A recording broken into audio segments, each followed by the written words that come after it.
We're going to call tonight's meeting to order. Ms. Laura, can you take roll call, please? Yes. Member Bonslet? Here. Member Ciociola? Present. Member Core? Here. Member Lamb? Here. Member Pretty? I'm here. Member Quilty said he was to be running late. And President Dami? Here. Thank you. Thank you. Tonight for closed session, we'll be talking about expulsions, suspended contracts and readmissions, personnel listings, public employee discipline and dismissal, as well as conference with labor negotiator. And lastly, conference with real property negotiator. Are there any public comments on closed session agenda items? There were not. All right, thank you. We're gonna go into recess to close.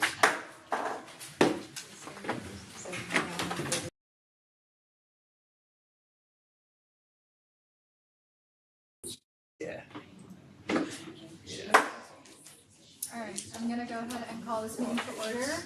Can we all stand for the Pledge of Allegiance? Salute, pledge. I pledge allegiance to the flag of the United States of America and to the republic for which it stands, one nation under God, indivisible, with liberty and justice for all. Okay. Any agenda reorganization? There's nothing to report. Our students are missing. Staff recognition. So we are excited to continue our tradition of recognizing excellence in our staff and what they bring to the culture of YCUSD. We have 2 employees that we are scheduled to appreciate today. One did have to go home unexpectedly at the end of the day today because she wants them, and so we will honor her when she returns from that time. And we also have Principal of Riverbend, Mr. Oak, to present.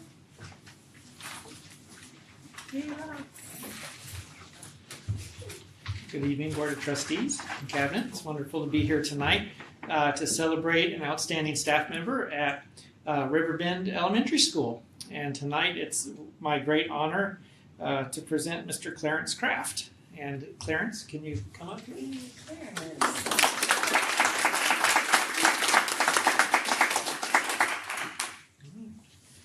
Well, Clarence, you can see he's pretty tall. And I'm not too short. I'm not really tall. I'm too short or anything. But he's a tall guy and he teaches kindergarten.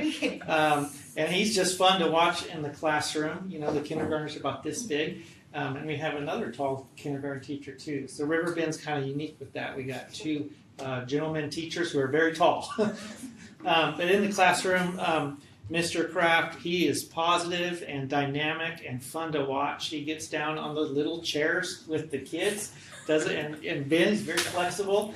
And he's got magic bags he pulls prizes and toys out of and makes learning fun. And the kids light up and follow his lead. And I just want to shout that out first, because what happens in the classrooms with the kids is the most important thing. And they do learn. And when he has students who are struggling to learn, he cares with so much of his heart. He comes and talks to me. He reaches out to his parents. He's looking for solutions to get caught up and give them extra support when they need it. So he's a really caring teacher. So he's dynamic and really caring teacher. He's also a staff member who looks out for the whole school. He's always thinking of Riverbend and the great things about it. He likes to share our strengths, and he also looks for areas where we can improve and grow, and he shares ideas with me and his colleagues, and he always does so in a really positive and constructive manner that doesn't divide people. It's open-minded, and you present information, and it's for the good of all, and I like the way he goes about looking for solutions, very constructive like that. He's been helpful to me, and I've known him from when I worked in the district office in HR, and now I get the honor of working with him at the school. So I've known him a few months as a principal and teacher relationship, and in that time I've seen him look beyond the classroom. He is a veteran teacher here, but we're about the same age, about the same number of years, and he's had more than one assignment, right? You've taught other subjects too, yeah. But he now plays the role of helping some of our new teachers, and I asked some of them to share things, and one of them really stood out. And so this is from one of your colleagues. he said, "I'd like to say that Mr. Kraft has made the transition to teaching kindergarten easy and has helped me every step of the way. Every teacher should strive to be like him, and the love he receives from students shows his impact and as an educator and role model." So, that just pretty much sums it up. The kids just really appreciate you. You work well with the parents. They appreciate him. They know that he cares about their children. You look beyond yourself. You help out your colleagues. You help me. You help your school. And he's just a great asset to our school district. And I'm so honored to present you tonight to the school board and the cabinet. And it's well deserving. So congratulations.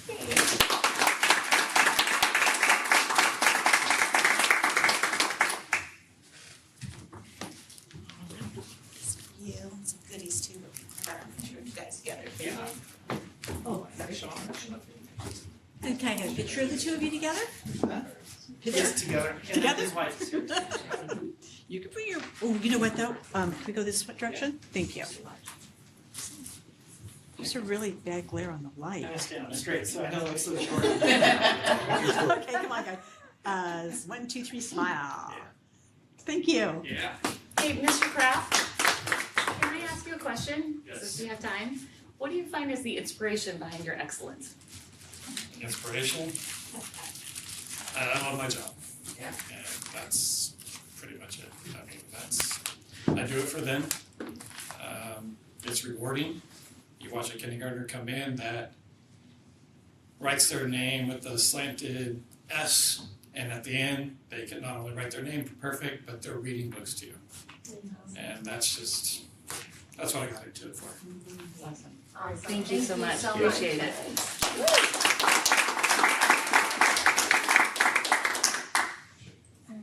Laura, I think there was one more picture. Oh, sure. You have it. Yeah, Lori's you can. minister. Do you want me to take it with your phone? Yes. Absolutely. Learn to achieve, yeah. As opposed to just like, wow, look out. And, you know, There's probably about 4 there, so one of them's gonna be.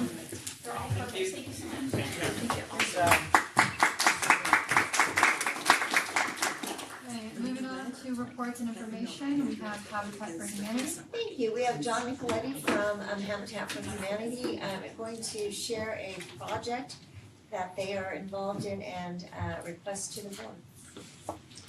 Thank you, Superintendent. So good evening. Good to be in front of you guys again. We're on the same basic topic.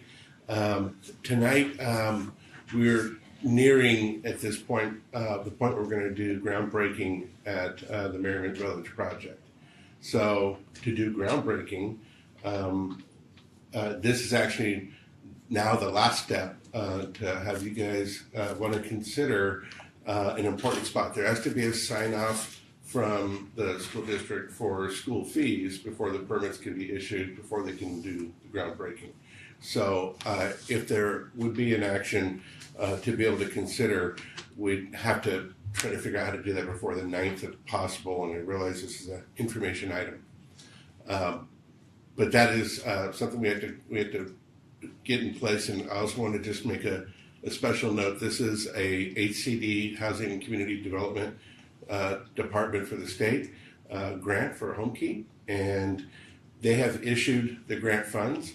But this project is a Habitat for Humanity partnered with the City of Yuba City, and the City of Yuba City has put in restrictions on releasing funds for contract or for any piece of that money without a process of going through approvals for each step of the way, which essentially means that money is like if we were to pay school fees up front, we don't have access to the money until we get to the start of the project, and it is currently listed in our first round of funding released and identified. So it's sort of this cart and horse challenge we're facing. So another consideration might be to allow for the funding if you were to not take any action and not do anything regarding school fees, just to get through that first start, so we can get an approval for the permitting process, and then the money can come as soon as that's released or within a given, with less than a month. But I wanted to mention too, to understand Merriment Village, there is a preference for university residents. We currently have about 1,200 people in our waiting list for the 217 apartments that will be fully built in the end. Our first phase that we're starting with now are just the first 79 units, and they're 2-bedroom units. So they are family-focused units compared to the studios that would be veteran-focused or senior-focused.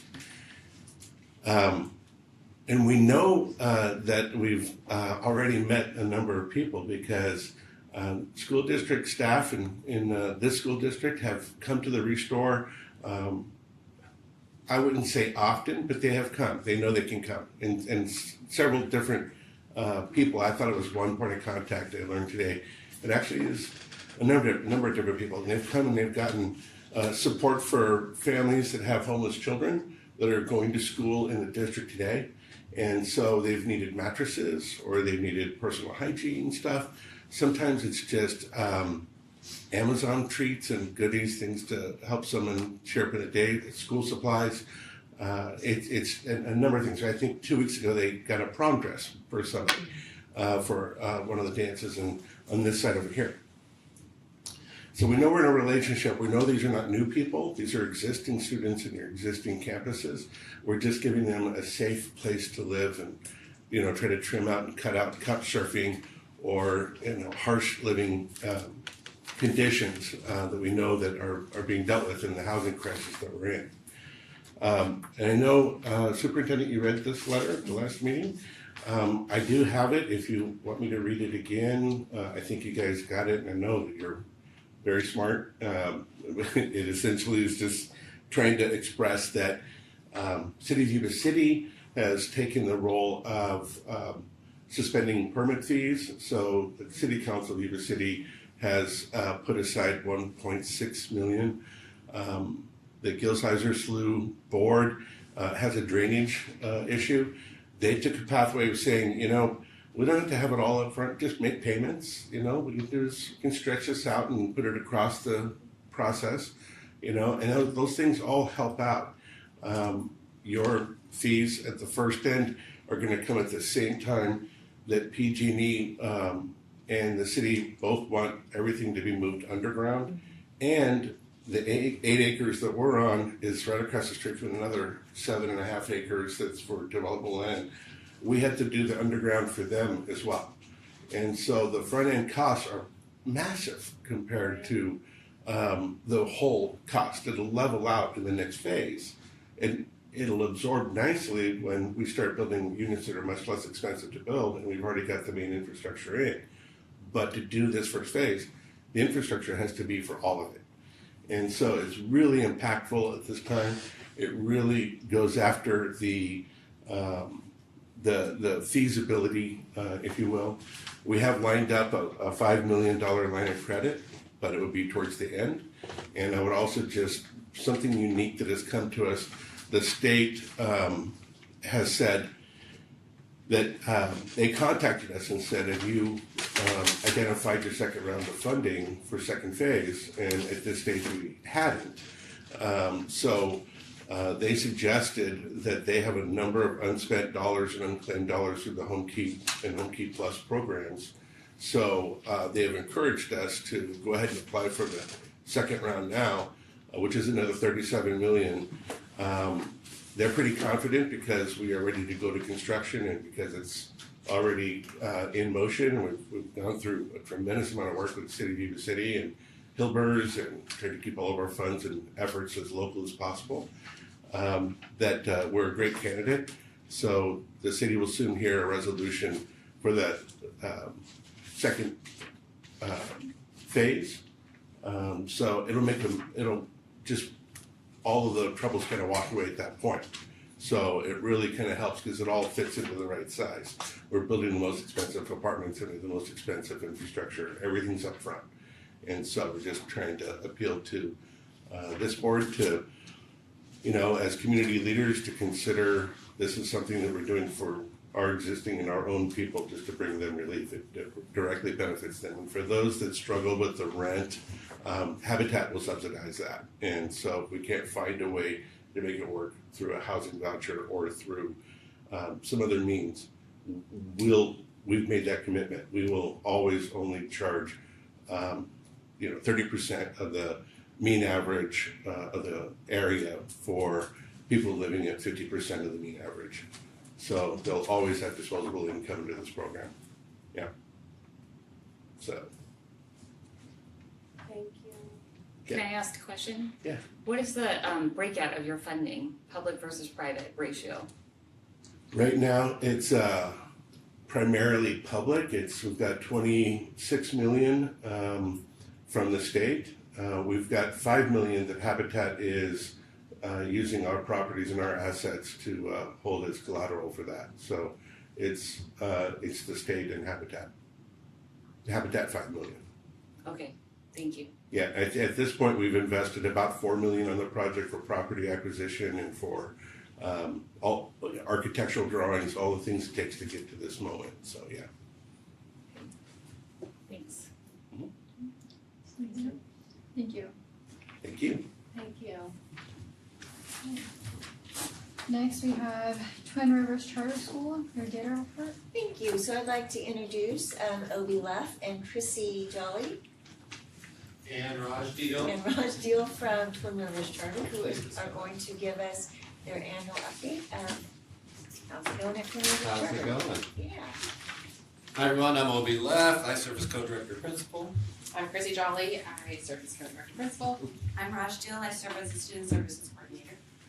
And every year we come and present a data update, let you know how things are going. And I just want to say thank you for having us and for your partnership and support. Of course, our charter is authorized through Yuba City Unified, and we just really value that partnership, and thank you so much. We're going to start with our student vision. Then I'll turn it over to my colleagues for more. This is our entire student vision, and it's framed as a student vision because it describes what success looks like for students. So to contrast from an organizational vision of what maybe our organization or school would look like and shape. This diagram represents our hope or intention for all of our students. And notice that it's organized into two halves. Okay?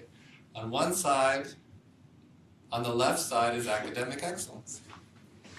And on the right side, responsible citizenship.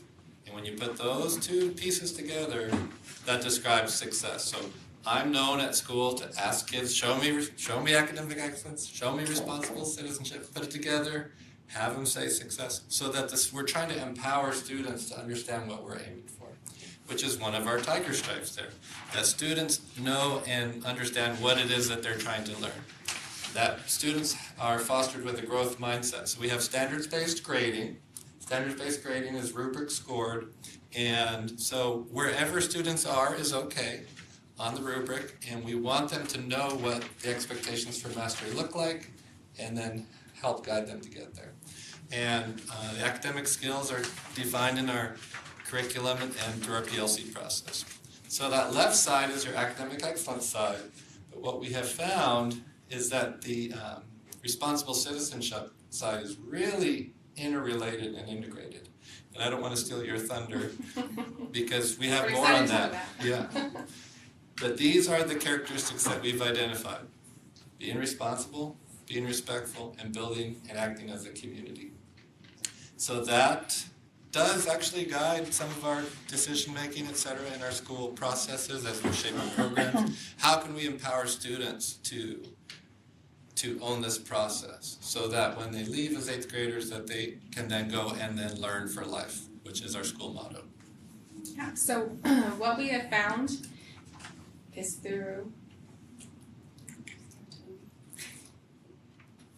we found that we have each other's strengths, and then we have, and we're a great team because of that, is through our academic habits. So in our academics, we look at our standards, we unpack those standards, we look at learning targets, We respond to intervention quickly, and we have all those academic supports in place. But what we found is that if students don't have the academic habits or the dispositions or behaviors that they need to excel in academics, then really you have to have both and to empower them in academics, because otherwise they're working really hard but they don't have the skills that they need to move right.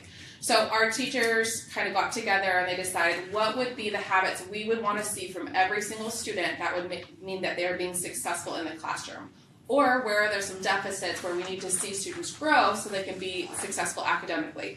And they came up with our academic habits, and we've broken down each one of these by pod levels. So we have a TK through 2 academic habit rubrics where they say I can, and they go through each academic habit, and the students can say exactly what it is that it looks like in the classroom. So imagine you're a 7-year-old and the teacher is getting ready to transition, and she says, I really want to see you completing independent practice. That's what I want to see when you go back to your desks.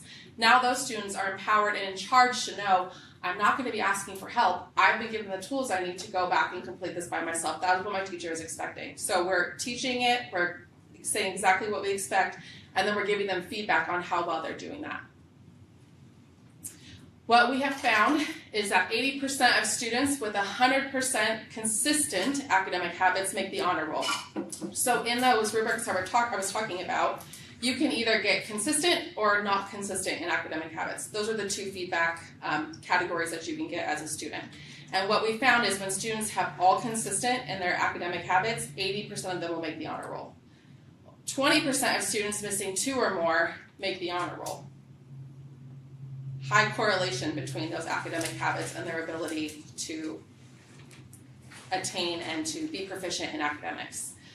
With our teachers and our whole staff are classified as very empowered and part of our whole process. Our students set goals. They do this sometimes in the morning before school with a paraeducator. They do it with teachers in their classroom. They do it after school with our after school care program. They're making goals all throughout their day. Students earn recognition for that success. They receive support if needed through our tier system. And then our habits are reflected in our grading system. So parents are getting the feedback as well as to how their students are doing. Any questions? And those habits are definitely reflected in our dashboard. So what you're looking at is the California dashboard for Twin Rivers. And I'll get a little bit more into the tiles as we move on. But just overall, we are performing on the blue strand in all areas of academics, including science. And I think that's new just for this school year, correct? And another tile I want to bring your attention to is the teacher assignments.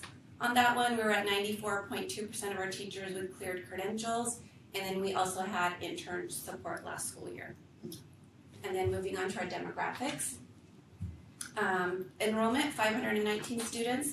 A little over 40% of those students are socioeconomically disadvantaged.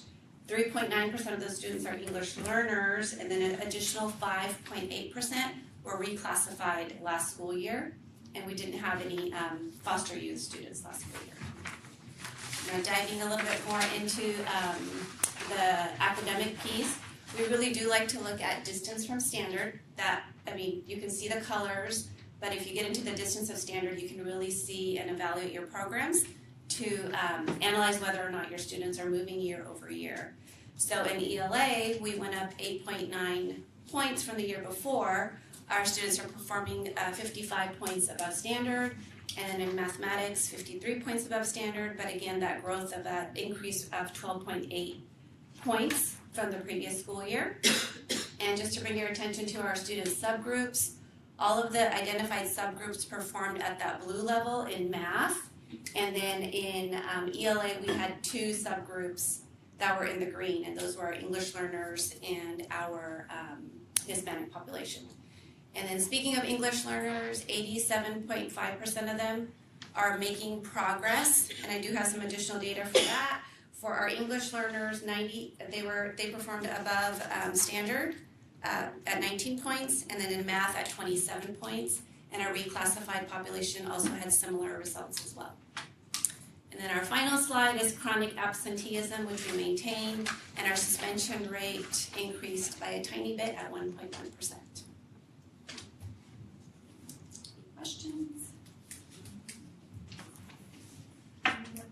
For everybody? Is this the end? This is the end. short. Did you want more? Always. Oh, We live for this, right, guys? Data. I know. Oh, don't get these two started on data. You'll be here all night. All right, lock in chat. Okay, so I have a question. I have a couple of questions. The data on academic habits. So, the 80% of students with 100% consistent academic habits make the honor roll. So, and I see your 6 academic habits, right? But I was just curious as to how that's measured. Could I address that? Please. So at the end of a trimester, we publish report cards, and then the students have academic achievement marks, English, math, history, social science, and science, and physical education. So this is grades 6 through 8. Then, in addition, the academic habits are all on the report card, and they're marked either consistent or not consistent. And so we run reports and study those and correlate those, and then sort them, and based on the academic achievement marks and then the academic habit marks, we see a really strong correlation. These students are above 3.5 GPA, they're averaging above proficient, closer to the mastery side. And you just look down these row after row after row and you see consistent academic habits. And one thing that we see with our students who maybe make the honor roll but have 2 or more missing habits, they're at proficient, not necessarily at mastery. So it's what's keeping them from being at that like highest level. Extra. Okay. Yeah. And then the habits reflected in the grading system, is that what you're talking about? Like, so they're completely separate. So like where you have a traditional system where you have like participation and you have like test scores, they're completely siloed. So you in this side of academics is strictly academic standards. So what does your test scores look like? What is social skill? Like our social studies will say social science skills. Like can you annotate a text? Can you take a primary source and dissect it? And then this side is just the habits. What do I see on the day-to-day from that student and how are they performing? but they're still graded, right? That's still part, the academic habits are still part of the report card. The report card, and thus the grading rubric, right? Consistent or not consistent? No. Okay, so almost like a pass-fail? Yep. And so how does that impact the grade? So the grade. Okay, so that's what you mean by separate. It's on the report card, but it doesn't go into the GPA. No. However, it comes together with our honor roll, and I didn't want to get into the weeds too much, but to show how it comes together, we have an honor roll which asks our students to be at least proficient, average of proficient in all their academic classes. We have a golden honor roll, okay, that asks for them to be 3.5, closer to mastery, and to qualify for golden honor roll, we require 100% consistent academic habits. So the motivation to get the golden honor roll is we need to see these habits demonstrated consistently. We also have an academic habit honor roll. So if you are struggling academically, maybe there's some deficits or there's some learning disabilities, but you show up every single day and you try hard and you're consistent in your academic habits to the best of your ability, you're gonna get honor roll for that. So what about the 20% who are consistent but they're not on the honor roll? So the 20% that, did you say that are consistent? Yeah, I just did a little quick math. Yeah. So the 80% of students with 100% consistent academic, they make that like so. Isn't that interesting? Yeah, so wouldn't that be fun to interesting. look at? It's a book, right? Yeah, because I'd There's say 20% that are consistent, but they're not on the honor roll. right. So the questions that we use to guide our response to support students are the 4 critical PLC questions. What do we expect students to learn? Well, that's clear. How do we know if they've learned it? Well, we have it on the report cards. Then, how do we respond if they have not yet learned? So then the question we ask, is it a will issue? Is it a skill issue? And so if we see that the student has 100% consistent academic habits, I feel pretty confident that it's not a will issue. Right. They're given their best. So then we can hone in and say this is a skill issue. So these students can be supported through our Tier 2 processes. We have a flexible period that called WIN, it stands for whatever I need. I get you. Yeah, those students are gonna just be supported through their academic skills. Now, if they're not consistent, and this is the current work that is in progress, is how do we respond to build and bolster those academic habits? Mm-hmm. So if you go back one more slide, you wanna really nerd out with us? Okay, so we are looking at which tier 2 and tier 3 interventions do we consistently use that it's not a bang for our buck, like it's not sinking in. We're at the level now where we're looking at what executive functioning processes and skills do we need to integrate in the lower grades so they're going into middle school with those. So staying focused and uses time wisely or effectively it's the area of the most growth for Well, our school. quite frankly, for me too. These phones, guys. Yeah. So now we're looking at, okay, well, what executive functioning skills go in that? How can we proactively teach that?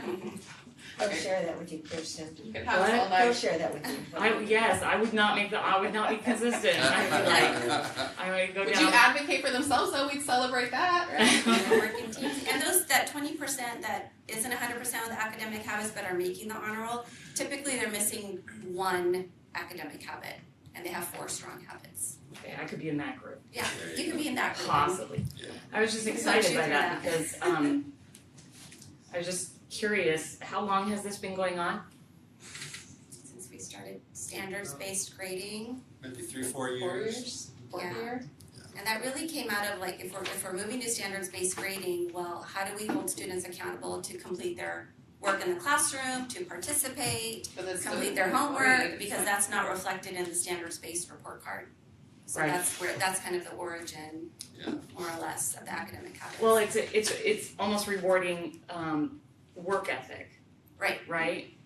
And Yeah. and all in all, you may forget the capital of Kazakhstan, but the work ethic being consistent.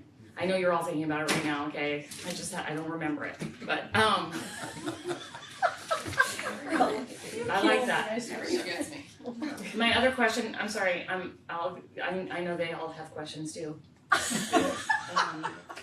Hold them back, hold them back. I know. So I'm curious as to your demographic population, like because obviously we're friends, we're all in Yuba City, we're family, okay?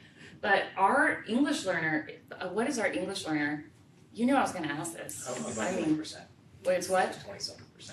Yeah, ours is above 20%. And I wish I had the numbers, but our main goal is to reclassify our students as early as possible. Well, I think that's ours as well. Well, 3.9, and then what did I say, the reclassified was like 5.8%. I think out of 17, have we classified 7 or 9 last year? I mean, it's like a high priority. Oh yeah. Because what we've noticed is that when students stay in ELD and they're being pulled for designated minutes, they're typically missing a tier 2 or a tier 3 intervention time Right. because it's competing time. So then Sure. our number one goal is to get the most amount of resources in, frankly, kindergarten, now next year moving into TK, so that when they get to kindergarten, our number one goal is for them to redesignate. But then if they don't, continue to up those resources until they do. I'm tracking with you. I feel like we have more English learners that are not necessarily designated as English learners on their Why? forms. Because That's how they're coming in.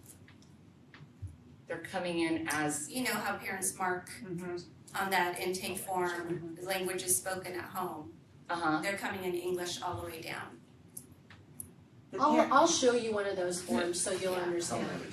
A lot of parents don't want them to be designated as Either English they had language an learners, so experience they- that they're coming in with, or a Yeah. pre-designated Right. disposition that they think how it is, and so then they just say no. okay. When really we're like, oh. Over the years, our English learner reclassification has been pretty successful, and so that N of English learners has gone down. I was just curious as to, we're in the same, I'm sure you're Yeah. getting students from Yeah. area, Yeah, I mean, for sure. I know, I live right by you guys, I'm And- sure. But I'm just curious as to why it's so Yeah. few. That's all I was asking. Right. You might not know why, because it's, I would point to the reclassification process over the years, but also supporting English learners is through the designated English language development, okay? And it's also through the integrated, which we all own that process. And so I would just argue, and I'd have to really dig in to back this up, but our process of supporting all students through that standards-based grading, through empowering them to know what they need to learn and getting them there. So the responsibility to reclassify an English learner is carried just as strongly by a fourth grade classroom teacher, for example, as it is through the designated English language development. It's a shared effort. And so we have to meet certain thresholds to reclassify your students. They have to earn a 4 on their LPAC assessment. They have to. There's no bypassing that. They have to demonstrate that they're proficient alongside their grade level peers. Yeah. And that happens through that ongoing process. So it's a concerted effort. And I think one of the strengths, there's some evidence in the dashboard, is, for example, in mathematics, that all of our subgroups, if you look down to the bottom of the middle table, all of our subgroups are making growth, which tells us that our process orientation is being effective for all students. And those students that are English learners, we really try our best, whatever we can do, to make sure that they don't miss that quality tier 1, and they also get the quality tier 2 in addition to the ELD support. So they're not getting something in lieu of, like they're getting ELD, so they're not getting X intervention or, yeah. And we try and keep the designated on grade level because they ultimately still have to get the right test score. Right. Sure. On LPAC and on our math score or whatever. Star. And then, I think this is my last question. If you know what what's your teacher to student ratio or your average class size? Average whole school, we have 24 to 1, TK to 2, 26. Grade 3, and then 28, 4th through 8th. Okay, great. That's it. All right, now go ahead, you guys. Any other questions? Thank you guys. Thank you so much. Appreciate all the work you're doing. Are there any comments from the public on agenda from? There are not. Okay, moving on to consent agenda. Any questions? Concerns? Nope, sorry. I move that we approve the consent agenda. Second. On a motion by Member Pretty and a second by Member Ciociola, all those in favor? Aye. Any opposed? Hearing none, motion carries. Thank you, and with that action, I'd like to turn it over to Assistant Superintendent Scott Bentley to introduce the newest member of his team. Absolutely, it is with great pleasure that I introduce Tricia Callier to the Director of Accounting position. She has been a long-term employee of the district. Can I say the year? She was a baby when she started. 20 years with the district, and a true asset to me and the team, and this is just wonderful for me that she accepted, and congratulations. Yay. Just a few questions. You might have to come up to the Totally podium. kidding. Congratulations. Okay. And then moving on to. Bye, Tricia. She's awesome. Like, I'm out of here. Action item A, expulsions, suspended contracts, readmissions. I make a motion that we move as discussed in closed session. Second. On a motion by Member Ciociola and a second by Member Lamb, all those in favor? Aye. Any opposed? I was absent, so I won't vote. You abstain? Abstain. One abstain. Motion carries. B, scheduling of December organizational meeting. Thank you. So it is going to be that time of the year, and so the board will need to hold their annual their organizational meeting, and the proposed date is December 16th, and so I would need the board to approve that date, and we will set up your organizational meeting. Any questions? I make Good. motion. Second. Too slow. On a motion by Member Lamb, second by Member Ciociola, all those in favor? Aye. Any opposed? Hearing none, motion carries. C, second revised reading for proposed revisions. Oh, sorry, that's me. I'm bringing forward the next set of board policies. This is the second reading, and would recommend, approval of the proposed, board policies and administrative regulations. So we do vote on this one? Second Just so I reading. have it Yep. right. You got it right. Any questions? Yes, Go for it. but I'm gonna let other people go this time. So anybody else who has questions, go. I feel bad. Don't feel bad. Okay, good, alright, so I have a question on board policy 5148.3, which was updated to reflect the new law SB 163 in 2024, which authorizes until July 1st, 2027, a district operating a California state preschool program to enroll interested 2-year-old children. Additionally, policy updated to clarify that the evidence of the California residency may be established by providing evidence of a California street or post office address. In addition, policy updated to add that a district is prohibited from expelling or unenrolling a child or persuade or encourage a child's parent guardian to voluntarily or unenroll them from the program based on child behavior unless expulsion, yada, yada, yada. Actually, but my question was more informative. So in our current preschool program, are we enrolling 2-year-olds? So because of the TK program that has now encompassed our 4-year-olds, Fawn is, we have had a toddler program that has 2-year-olds, but I don't believe we're currently operating one, but this allows her to be able to operate a 2-year program. But we had one and then we closed it, and then, but this gives the option to operate a 2-year-old program. So why did we close it previously? It was a blended program that had both special education and general education students in there, and I think the staffing of it became problematic, and therefore we moved those preschoolers into our preschool program, and then Fawn needed to there were some logistical issues, and so she elected to close the program right now. But she can reopen it if she'd like to. The logistical issues were? Well, I think there was some staffing issues, there was a square footage of the room itself, so there was a whole number of issues that were coming up through licensing. But now that she's lost the 4-year-olds to TK, right? So now there's an opening, and so we're accepting 2-year-olds. She is not currently, but she But has she the wants ability to. Yes, she may want to reopen a 2-year-old program, but there is just a whole host of, as you can imagine, 2-year-olds. But she can still keep 4-year-olds in the preschool program if parents so elect to go to preschool versus TK. So she does have some 4-year-olds who aren't ready to go on to TK. Right. So she would then be advocating for, because if we accept this, then it says, like, there's no further permission needed, she can accept 2-year-olds. So, yeah. Correct, if she goes through the whole licensing program to be able to accept 2-year-olds. Right, it's not just an automatic, she has to go through those steps. So we're basically just giving her permission to do so. Right. Okay.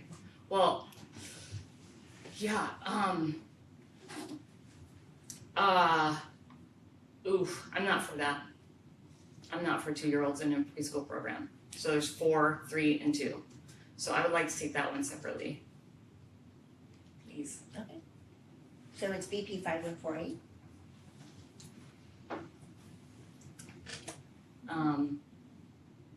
Yes. May I ask the concern about 2-year-olds in a preschool program? Because 2-year-old isn't preschool. Okay. That's 3 and 4. 2-year-old is a toddler. That's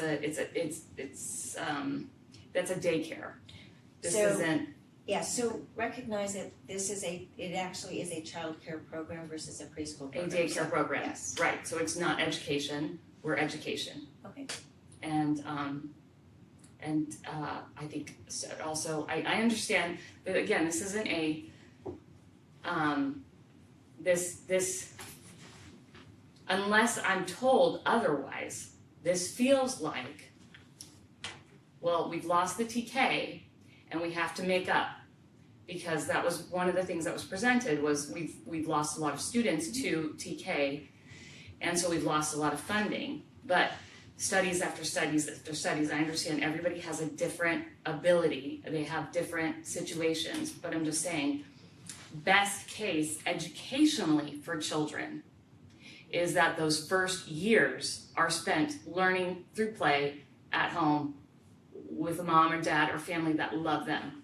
That's best case, and studies show that it works out so much better academically, behaviorally, if children, if they can. Like I said, the caveat is obviously there's a lot of different people in different situations and they don't all have it. But if we want what's best for the children, educationally, because that's our lane, then all the studies show those early years should be spent at home playing and learning with family that love them. So I don't think educationally it's in the child's best interest if they are stuck in a daycare program, and so I can't, and so education is the lane I'm in, and that's the one I'm gonna stay in here, so. And I wanna explain that Yuba City Unified is a district that is unique in that it does offer a child care program. It's not obligated, districts are not obligated to offer these programs. Right. I don't know when this started, but for me, the programs have been in operation, so I understand what you're saying in terms of education, but because Yuba City Unified has elected to offer child care programs, we're obligated also to bring board policies forward, so that's why I'm bringing this forward, but I understand the separation out here. Yeah, I think just, Well, I had concerns about the 2-year-olds too. In fact, I spoke to you about it. I had concerns about the 2-year-olds, and I guess that it's the wording, it's the preschool wording that bothers me too. It's if it's childcare, it's childcare, and Kirsten, I will tell you that if you've got parents that are teachers in the district, this is a valuable thing to have. Yes, I agree with you. It would be much better if those teachers weren't teaching and they were staying home with their babies, but sometimes it's just not possible. In this as I said, look, totally, everybody's different, I get it, their own decisions. But to offer a daycare program for 2-year-olds for parents who are teaching, I think it's a valuable asset. But it's not to have just in the for district. parents that are teaching, this is just for anybody who wants it for free daycare. It's not free, let the record show, nothing is free, Income eligible. we are all paying for it. Yes. So I just wanted to explain the separation of education and why this exists in Yuba City Unified. So it is a child care program, and licensing is different, and so I just wanted to clarify that, but we can take the item separately. I understand. I'm still, So we're calling a vote for All of the policies All with the the exceptions policies. of BP 514 and AR 5148. okay. So, alright, can I get a motion to approve all the policies with the exception of BP 5148 and AR 5148? So moved. Second. All in favor? Aye. Any opposed? None motion carries. Sorry, on a motion by member Pretty and a second by member Lamb. Okay, then we'll call for BP 5148 and AR 5148. Can I get a motion? So moved. Second. On a motion by member Pretty, second by member Lamb, all those in favor? Aye. Aye. Any opposed? nay. Okay, we have 5 ayes, 2 nays. One, I was the One only nay. 1 nay. Motion carries. Thank you. D, replacement of YCUSD staff laptops. Is there a normal replacement cycle? We replace computers on average every 5 years, and so we're asking approval to replace 200 Lenovo laptops. Any questions? Yes, Go for it. these are for whom? These are for teachers. Go ahead.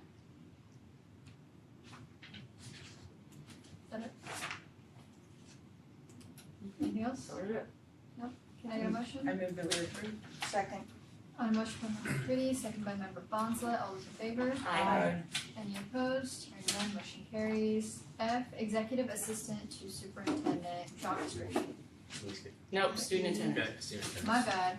E, okay, attendance calendars. We're bringing forth the recommendation for the 26-27 student attendance calendars. We have been in consultation with both the bargaining units, CSEA and YCTA, and we bring forth the 2 attendance calendars for approval. Can I ask how the, so we do ask the bargaining units, but how do the members have their say in this? Like, The teacher, yes. they have bargaining units, they survey it to all the teachers. And then they bring back their feedback to we have a calendar committee with YCTA, CSCA administrators, and then we kind of talk through the recommendations. Do we have parents on this as well? On this one we did, but we did send out a parent survey. We got about 700 responses. 700 out of everyone. That's I'm pretty telling you good. right now, the parent survey for calendar gets the most feedback out of I have any a- survey we do. I have a question. Is this our second or third year going to 2 weeks at Christmas? Since I've been here, this is the 4th year. Since I've been here. Have we done any, We're going back and forth a little bit. I know, but have we done any calculations on how many kids are out for the 3 weeks at Christmas that just take the 3? Well, what's interesting, it was just reported to me, is we actually have families leaving now. I know, Wow. they go for a Christmas. month. So they're leaving now, they're being advised they could be dropped from their schools, but they're still electing to leave.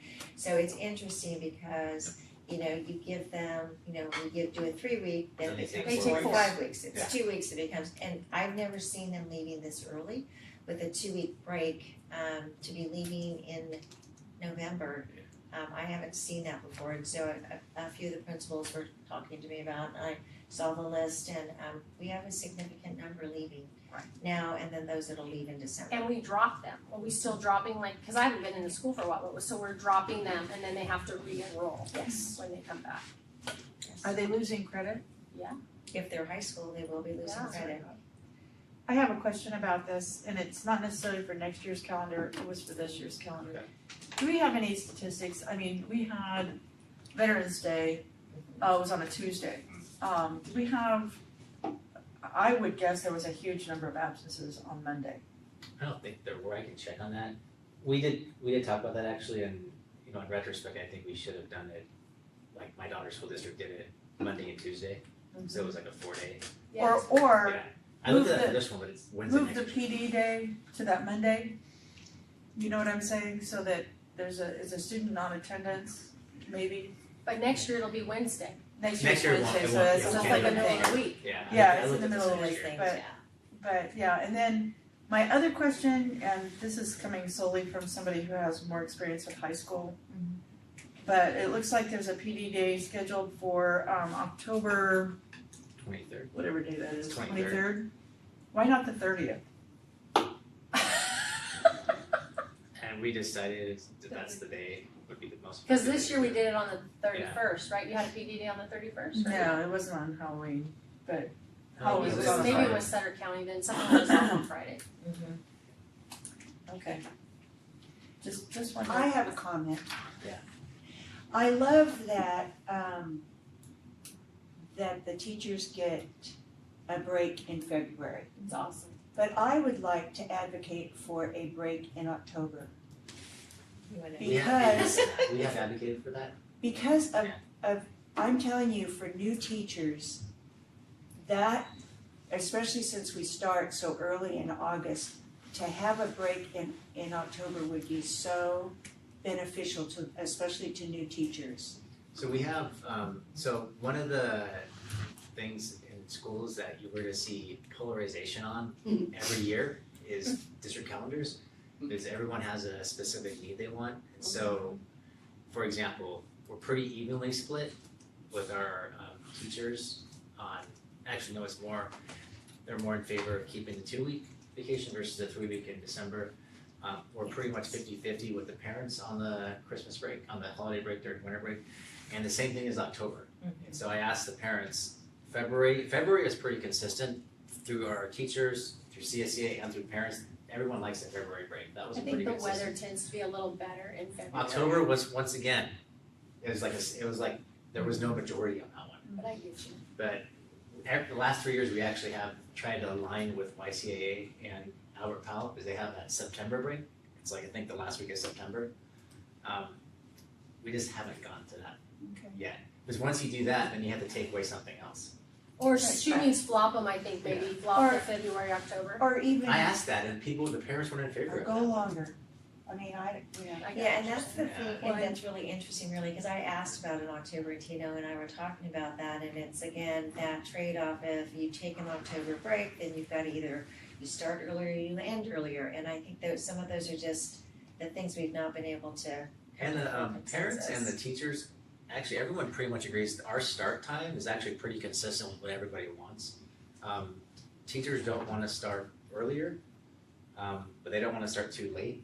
It's pretty consistent, like mid-August is really where we're getting feedback on from teachers and from parents. So you But didn't have June- anybody who said, take out the February break, let's have a longer summer break? You might have some one-offs on that, I would totally but do that. it wasn't, Me too. Wouldn't it be awesome to be done before Memorial Day? Yes, oh, you know, Labor Day to Memorial Day. I just That's how it used to remember be. as a new, when I was a new teacher, that Month is that tough. time from when I started school and then, to do report cards before the Thanksgiving break, that was a long time. I think we're getting closer with the October break. I think we're getting more momentum. It will be just direction. where you. And I wouldn't say get rid of the February break, I'd say go a week longer in June. June is usually cool. But then it's like, if you have kids that, or parents that have, a kid graduate from high school and graduate from college, then it falls in like the same week, right? Cause like my graduation was like a week right after high school graduation, so it's like. Well, but the high school wouldn't be graduating until, But if it were to No. move it by a week, it would be, so then if it's like, if you have kids that are like further away or like out of the States, like, then it's like an issue of parents that The just main have to thing choose. is, you're not gonna make everybody happy. No, and that's the No. thing, that's what Tino started with it, calendars are very complicated, Yeah. just because everyone, Has the each have opinion. unique family. And you have to balance the days, so for the high schools, you have to Yes. balance the days on each side of the semester, so you can't have an over balance of days, there's a whole intricacy to that too. Which, like, when I look at this, it's like, I understand the first semester kind of hitting it hard, because you're doing a lot of review, and you need to recapture, and you need to maintain that forward-moving momentum, right? So I get that. You actually need an extra week in the spring semester because of testing. But that's what I was gonna say. I was like, but now I look at the spring and you've got your finals, even if we're not considering the almighty cast, like you still have like, so you really only have 2 months of like total, and one of those months is May, which we all know has all the things in it. So I'm like, as far as an academic standpoint, which I'm not criticizing because you talk to academic people about this, right? Okay, I'm not one of those. I'm just saying that would, like, what is that feedback as far as performance goes? In terms of what performance for what? The academic performance and momentum for like, was you It seems like constantly you just taking all get these started breaks. and you take a break. Right, Started, and take a you break. know what, okay, maybe not here, but like, the week after break and the week before break are all like, Like March, April, and May are pretty heavy, so you can start CASP testing in March, but a lot of it's done in April, then we have March. May 3rd is our AP testing, that's when our AP testing is, so April and May are heavy testing months generally with AP and CASP. so that's why I'm asking, like, if we're doing this from a academic standpoint, because that's why we're all here, right? Like, I'm curious about that February break, like, what is the, We did used to do finals when I first started teaching in this district. After. We had finals after winter break. So that was a pretty traditional calendar, with schools starting after Labor Day, having finals after the winter break, a 1 week at winter break. I mean, it was very different. You went to school before Thanksgiving, you didn't take the whole week out. I mean, there's just a lot has changed. So I think the February break came, must have came like, 6 years ago, 5 years ago? Recently. It was here my first year I was here, so it must have came before that. It definitely happened after I graduated. Okay, so it was like maybe 5 years in the making. So that is something we have talked about. If you take that out, you have the 2 holidays you keep in February, so you have 2 3-day weekends. Then you have 4 additional days, you then can move different directions. You can move it at the beginning of the school year, the end of the school year, so there's definitely movement we could do. I'm just curious about the metrics used to make this decision. Was it all like, I feel, I mean, you took opinions, but those are our, I feel. Has any, like, have we ever cross-referenced the calendar with like the data from that year of academic performance? No, I have not. Or even attendance. Or attendance? Attendance, we looked at attendance, there's no, It's all the same. it's not No all matter the when same. you get a break. It's just, it's nominal, there's no like major Spike or spikes dip. or dips in attendance, yeah. So we just need to, I mean, all the work's been done on this. Yeah. So I. But nobody looked at the academics. Oh, sorry, Shelley, that was Well, rude. I Please could, forgive me. I could ask that, but I need to know specifically, are you talking about CASP, are you talking about grades, are you talking about AP testing? Like what Sure. specifically are you talking about? Yes. Okay, and so, what would you want me to look at? Well, wouldn't the CASP accurately reflect all of those things? No. Right. I mean, the CASP looks at math and ELA, and we do that testing in April. So the thing would be is that in order for the data to be valid, you'd have to go back in time to look at our other calendars where we didn't have a February date. What did the data look like and what was your data source in comparison to a February we got? You know what I mean? So it's one of And the those things testing was is different you're then, gonna, too. yeah, and you're And then gonna, we had 3-week breaks back then. yeah. So we have the last 10 years, I've looked at the calendars, we've had numerous different calendars. We've had the holiday breaks for 3 weeks in the winter, where we saw, dips in attendance up and down. Then we entered the February break. But yeah, so for 10 years, we could look at specific calendars and then look at, But you'd have to decide what your data source. you Right. take COVID years out, those were they Because don't- testing's different. And, I know. and if you're looking at academic data, there's probably some big differences between River Valley, which is on a 4x4 block, versus Yuba City High School, which is on a year-round traditional schedule. I mean, Well, look, the reason I bring it up is not to be a pain, although I know I am, and I totally do. But like, I don't think our scores are where we want them, right? Yes. But that's what we're here for. I realize, and you guys know how much I hate CASP. But like, if there's another data point, I'd love it, but I guess my question is, I don't understand why we don't put academics in the forefront when we make these decisions. Like, academically, what is going to be the best? And you can't predict the future, but you can look at the past through, and go, okay, because I know, like, if I was doing it on my schedule, and I would like, what days I'm gonna have off, it's hilarious, but anyway, and then I would do what I'm feeling, but if I looked at, okay, what did I accomplish here, and went toward what the mission is, it would be a totally different calendar.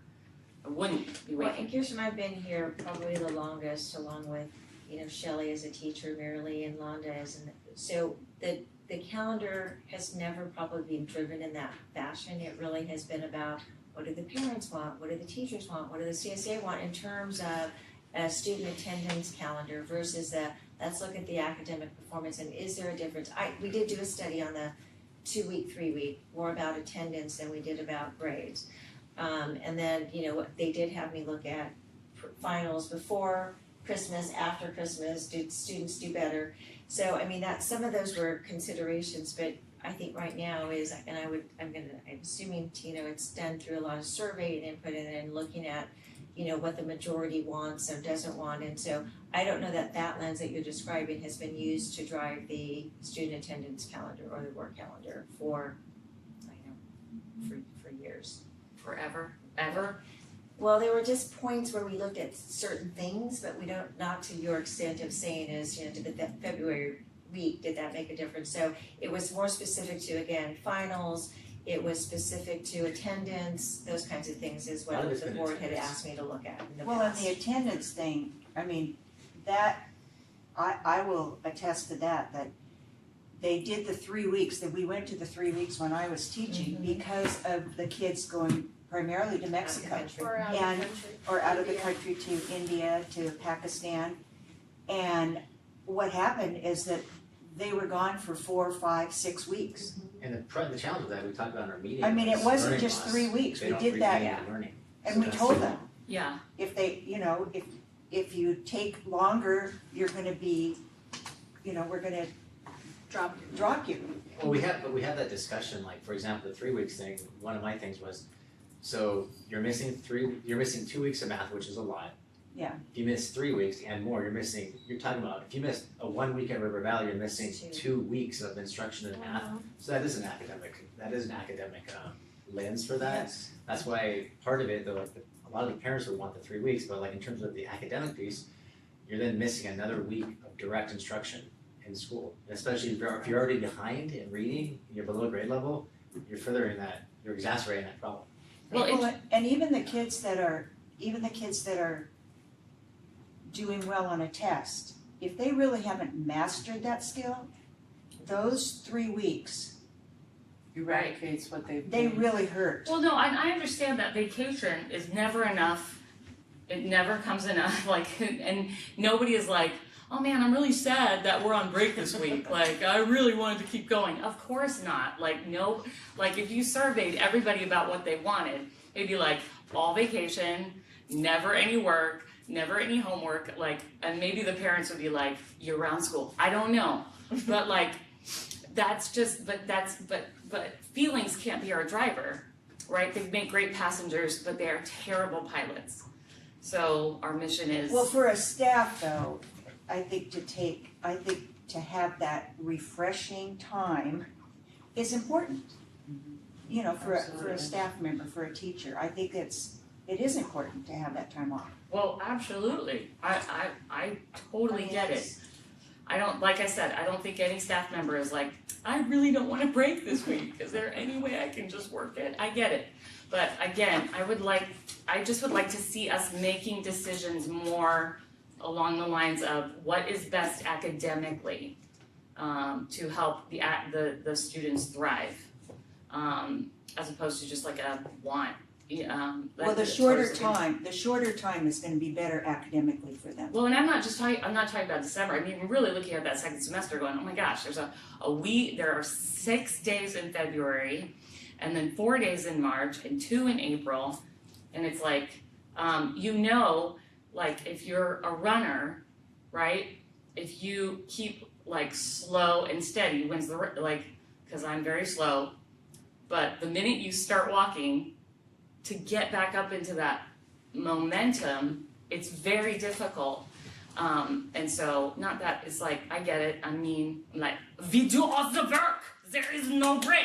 But I get it, you need that. But I'm just wondering why we aren't at least having that conversation. Well, we actually do have a conversation now. We have a committee. And so, like, for example, we talked about the 3 weeks. That's too long for kids to be out. So we go 2 weeks. That's an academic decision. Right. Parents want more 3 weeks. They want more days off, but kids missing 3 weeks in December and January is a long time. And so academically, they're going to be deficient, especially our kids who are below grade level in reading and math. And As so a they teacher, can't. I can tell you, after 2 weeks, I remembered all my kids' names. After 3 weeks, I had to relearn some. Right, and going later in I had June, 107 you have weeks. summer schools, or that would interfere with summer school. I have a question about Well, you calendar start- you that's start, not yeah. about vacation days. Yeah. Okay, are we gonna continue with the early release Wednesdays? Is that part of this calendar? That's already negotiated. That's already negotiated. Yeah, it's in Because CBA. I do have a question about the efficacy of having, to me, and maybe at elementary school it's different, but as a high school teacher, knowing that some of my colleagues were way across campus and trying to get anything done in 1 hour every week is, and I've talked to colleagues that are teaching at high school, and it's not necessarily, they don't necessarily feel like it's getting very much, they don't get much bang for their buck, because by the time everybody gets there and they actually remember what they were doing or what they were gonna do and all that, the time's up and they leave. It was better to have a longer time, less often, like it was before we did the every Wednesday thing. So while it was great to have all those kids, elementary and high school on the same early release schedule, as far as the work that you can actually get done collaboratively as teachers, it's not very, the efficacy is just not there. And I just wonder if we've really studied that. Because all my evidence is anecdotal. So I'm just asking, have we really looked at whether or not this really short amount of time every single week is actually beneficial? Or is it just kind of, I think the premise behind it is pretty research based, that you meet weekly in collaborative teams with a data-driven focus about student achievement. What would be more, because then you miss out on every 2 weeks, every other week. I think you're missing out on, if you're given like common formative assessments, you're trying to look at student data to like. well, and you know, in elementary school, that's probably true, but in high school, I think it's different. I don't think 9 through 12 is the same as TK through 8.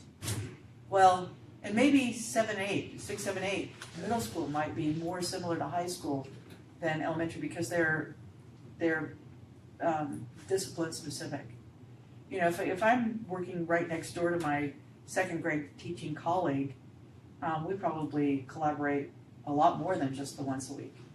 You know, but you know, if I'm working in a English department or a math department or a science department and my colleagues are spread all over the campus, I just don't see how it's really getting as much bang for the buck. So Shelley, and if you remember, as part of the negotiated CBA, and I don't know if you were still here when the discussion about that, because we did have high school on a different schedule, and I think the concern that was brought to the table was about families who had high school students and elementary kids, and them, you know, the high school kids with the, you know, caregivers for yeah, and so I don't know can't remember all of the facts, but that's kind of how we landed here, and it is part of the negotiated CBA. Well, and I understand that, but I'm just saying, as we look forward to negotiating new CBAs, maybe we should look at the efficacy of that meeting time, because I don't really, most of the high school teachers I've talked to said they don't really benefit from it? No. We did benefit. Like I said, I think elementary would be a whole different thing. It was very than high valuable. school. Yeah.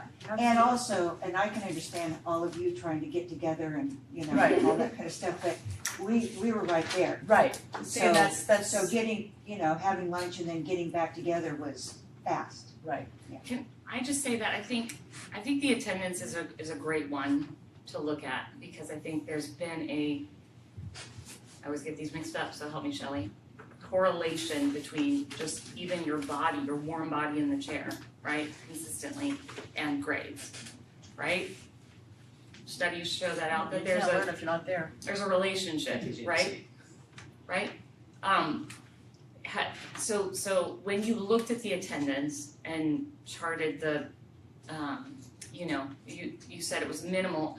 I guess my question is, what was, like, when you were looking at the attendance, were you looking at the bleed around vacation days? For, like, you know, people who take off Thursday when it's Friday, right? And then don't come back the Monday, like those bookend days.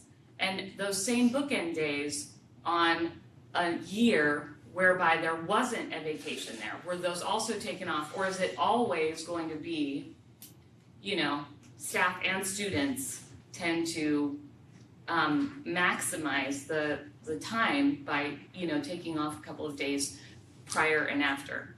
Like, was that one of the things you looked at? Can you concise that for me? I know. Wait, So do you know what she's aren't you so asking glad? about? Did we do any data analysis regarding the attendance of our students during when we've got these, you know, bookend days? We did holidays, and we did like winter break, spring break. Yeah, we did do that. Do what, like, but Like what we looked exactly?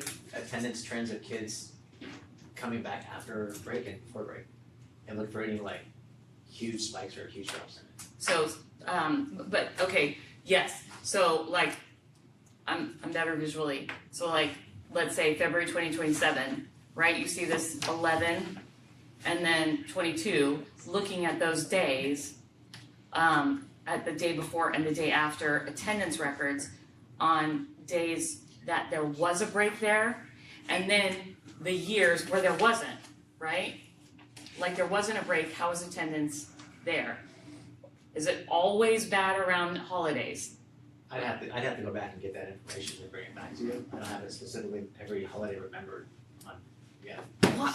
Academic keeps that. What are you doing with your life, Tino? No, I'm just kidding. I mean, but you looked at that. That's all I'm really Yeah, asking. so overall, our absenteeism has decreased over the last 3 years, every single year.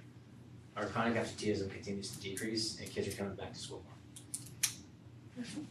But yeah, there are definitely trends. Yeah, and I around think that was holidays. the It's point like of coming up the with Veterans Day, the Monday, when a Tuesday Veterans Day is, did we have a higher incidence of absences on that Monday? I didn't look at that specific. No, and I think that's the question that's being asked, is when we're looking at the calendar, do we look at those trends to discuss in the calendar committee? Yes. But then if it's on a Wednesday, do we have to take Monday and Tuesday and Wednesday off? And No, and I think it's like, yeah, and that's what we talked about, If is, it's you on a know, it really Tuesday, is when you know it's like a Tuesday, should we take the Monday off? If it's a Because Thursday, next year should we it'll take be on Friday off? Wednesday, yeah.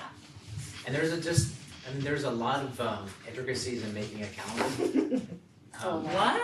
That's a lot crazy. of intricacies in this. It used to be on calendar And there are a committee, lot I of understand. There are a lot of strong, mandates. passionate opinions, and from parents, from students, from parents, staff, admin.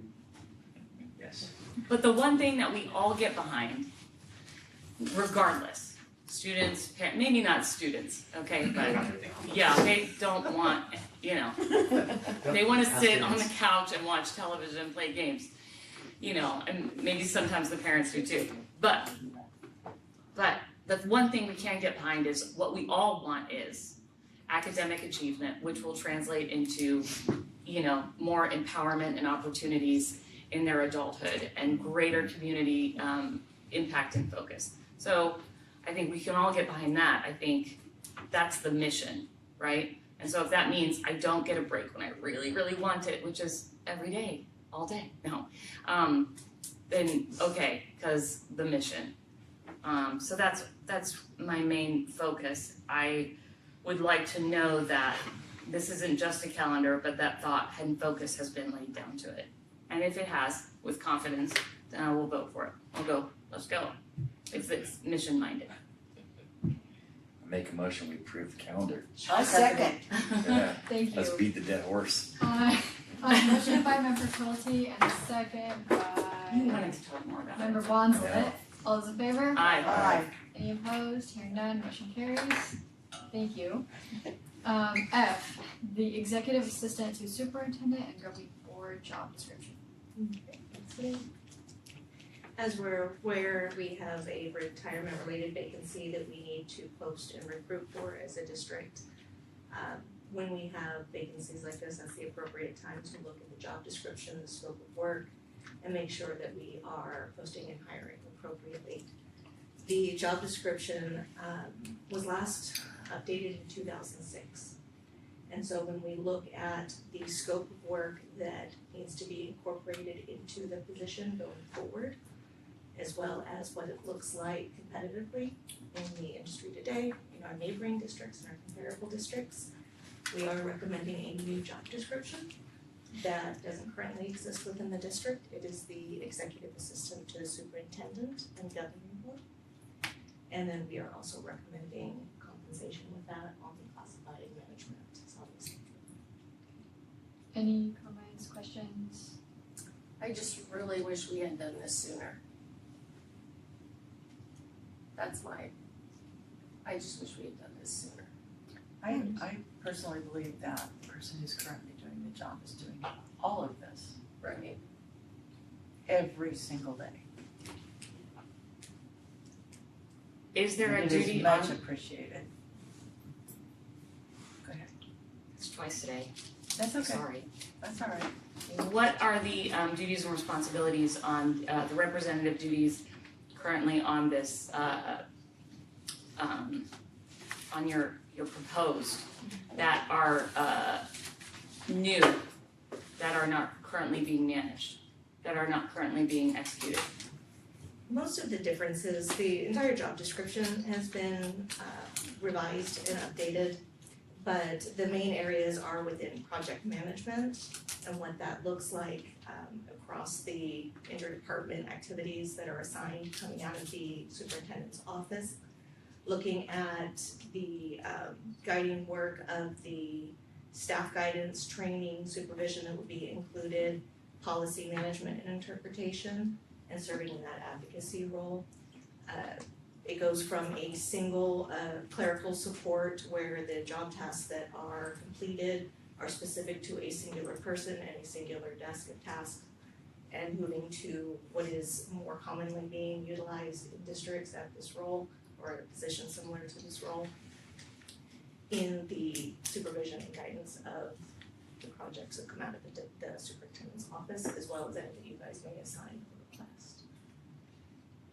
It has more of a management position. Currently Marysville, for example, utilizes this model.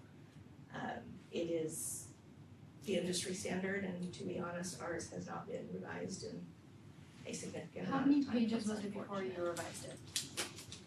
I would have to go back and look, but I Because believe this it's is an 5 addition. pages and it's a lot, and I'm assuming it was not. It's an It was 3? significant role. It was 3. Okay. Okay. Thank you, Laura, for all that you do. I know. Laura, you do all this. Anything else? No? Can I get a motion?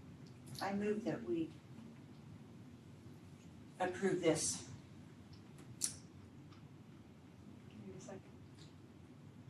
I'll second it. On a motion by member Bonsa, second by member Pretty, all those in favor? Aye. Any opposed? Hearing none, motion carries. Board reports, information. I attended, well, I had to Zoom it because I was in Michigan, but I attended the charter school, UC charter school meeting, on a Zoom.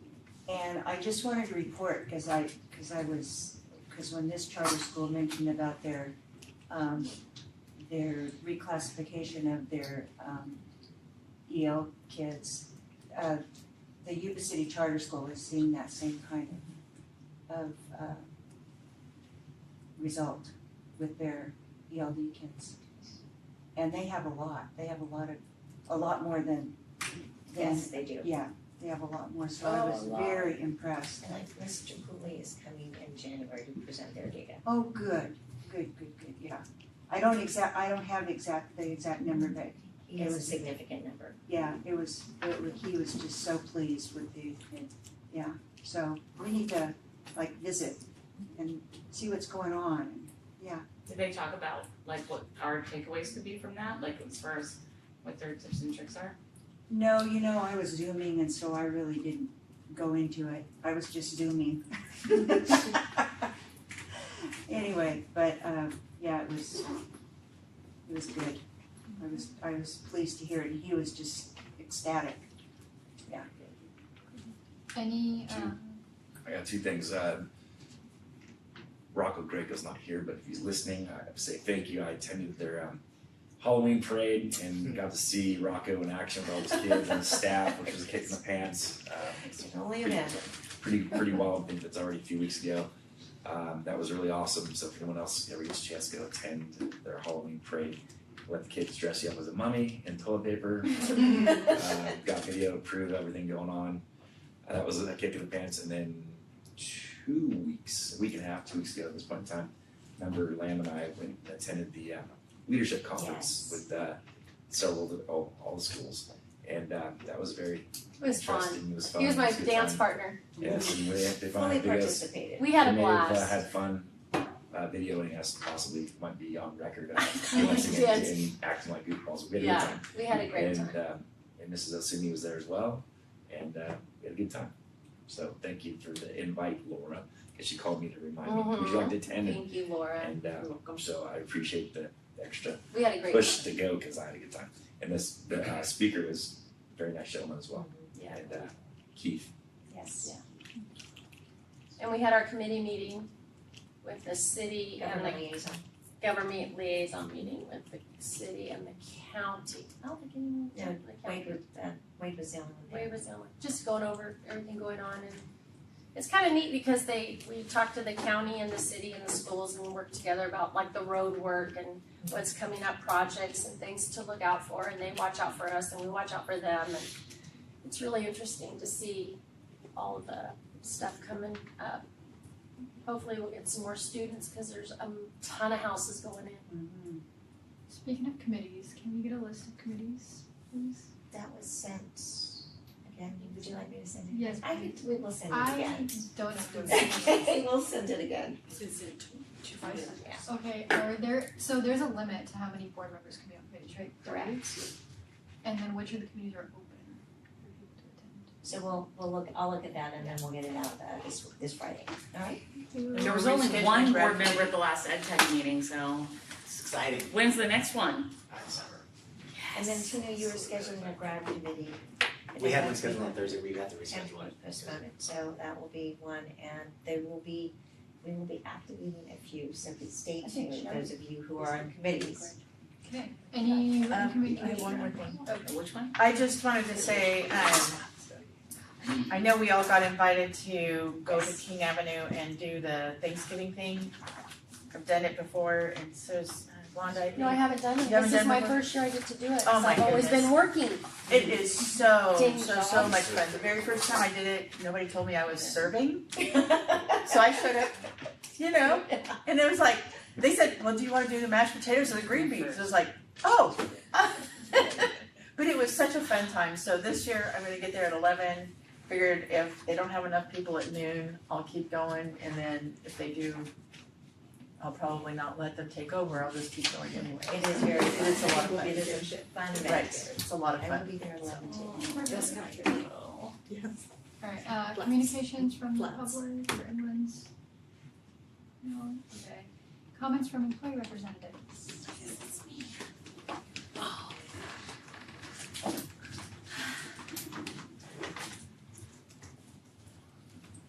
Hey y'all, it's November and I'm exhausted.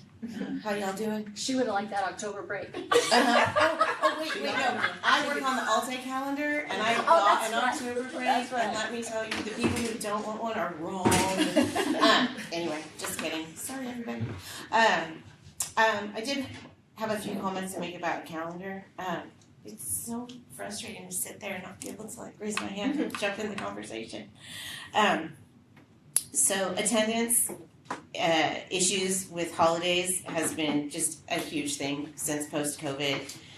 We let them all work from home and they think they can still do that and they don't realize that that's not really an option anymore. So, families come in and are like, hey, can we have our work for the next 6 weeks while we, travel to visit our relatives? So I don't think it's gonna matter if we have a 2-week break or a 3-week break for winter holidays. Families are just gonna go when they wanna go.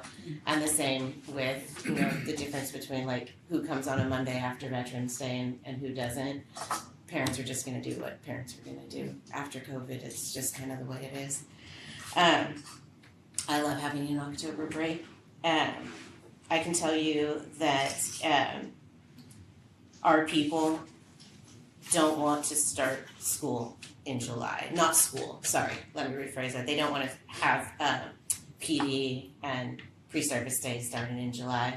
They're very anti coming back to work in July. I did a quick little internet search while you guys were talking about calendar. And overall, the data shows that calendar really does not impact student achievement at all. That the things that matter most are attendance, having students in seats, and quality instruction. And the calendar is really irrelevant. The schools that have gone to partial year-round or modified or balanced calendars don't show really any improvement in their academic growth. So it's really not as big of an impact on student outcome as most of the other things that we do here at school. So just something to keep in mind. The calendar is always a hot button issue. And just like Tina was saying, when we survey our members, it's 33, 33, 33. How do you make a decision when it's literally a third of the pie wants 3 different things, of the 3 options that's equally split. So you're never going to make people happy with the calendar. It just kind of is what it is. But safety continues to be a concern at several of our school sites, and I just want to commend all of our administrators and district office personnel for taking things seriously, following up, protecting student safety. I don't know what the secret is to helping our kiddos with their mental health post-COVID, but that's a significant issue for a very small number of students with some very, very, very deep needs, who are, unfortunately, their lack of resources in the community are impacting them and spilling over onto our other students. But I just commend everyone for doing the best they could in those situations, and we always learn and grow. And I've heard communications from the admin at both high school sites and from district office personnel about tweaks to make moving forward. I'm excited about the Centigics. Yes, I think that just the way that works, everybody having access to the same system, including substitutes and that button push and the GPS location of like we know exactly where the person is who has the need, exactly what's happening. I think that's going to be a great benefit. I've seen the trucks out at the school sites, and they're very non-intrusive. So thanks to that company as well for getting in there and putting in their software and cameras and all the things they need to do to make it work without disrupting our educational flow during the day.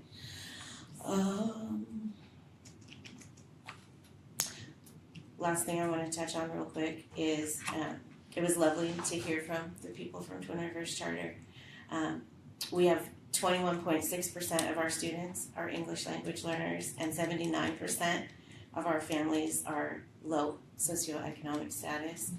So they are definitely pulling from a very specific population base, and their ability to achieve those outcomes is not realistic in a district of our size and the populations that we serve. I appreciate you asking the question about class sizes. As you can tell, they definitely have smaller class size numbers because they're smaller, and so they're able to do that. So just a push to keep that in mind in times of financial crisis and staffing shortages, that class size still does matter, especially for our youngest students. Again, thank you. I hope everyone has a really great Thanksgiving, because the next time I will see you will be in December, where I'll be wishing you all a Merry Christmas. So thank you all for all that you do. I love hearing about the committees that you serve on and the school sites that you're going out to.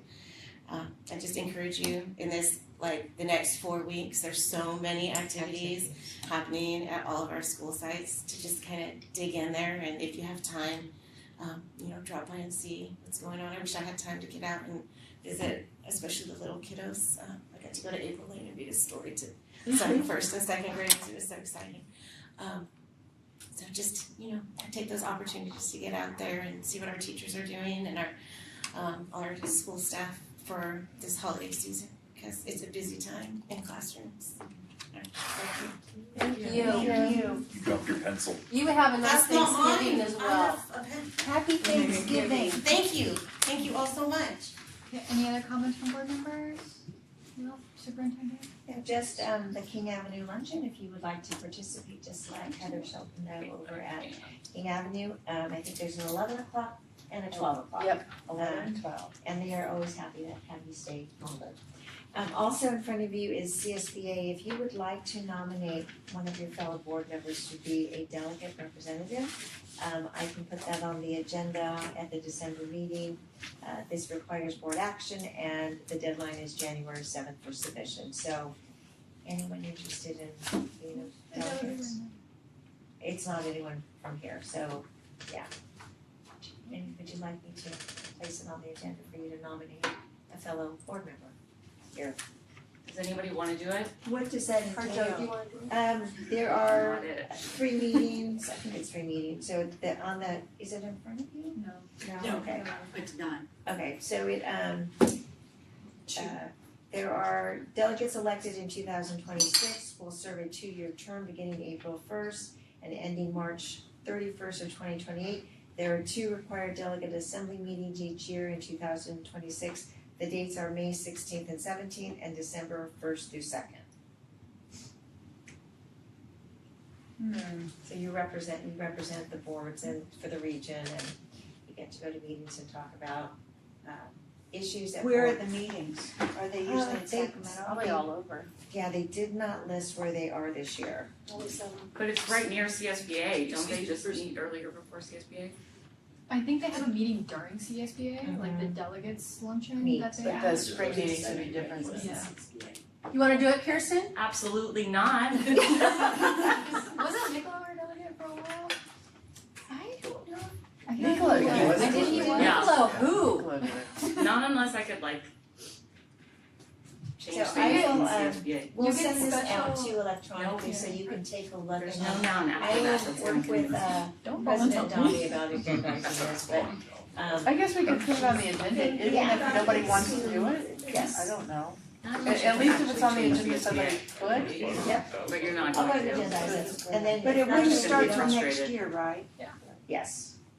2000. So that means you gotta be on the board, or if you're up for election, like some of us are up next year if we're gonna do it again or do whatever. So you gotta be like, it's, you know, Well, I'm It's a not. commitment for the next 2 years, Yeah. basically. So we'll put this in Friday and we'll send it off to you. Think about it, take the 2 weeks to think about it. Yes, ma'am. Next board meeting is December 16th. AEC is from December 3rd to the 5th, the second if you have pre-conference. Don't forget. Yes, Don't and forget. we will be having dinner with F3 on Thursday night and Wednesday right now is we're making arrangements for dinner Wednesday night and lunch Wednesday and Thursday as well. So I think the conference ends at noon on Friday, so. I've already looked at all the restaurants and they're gonna be fabulous. I'll miss you guys. You could come down for dinner if you'd like. Oh, You could join us for dinner Thursday night.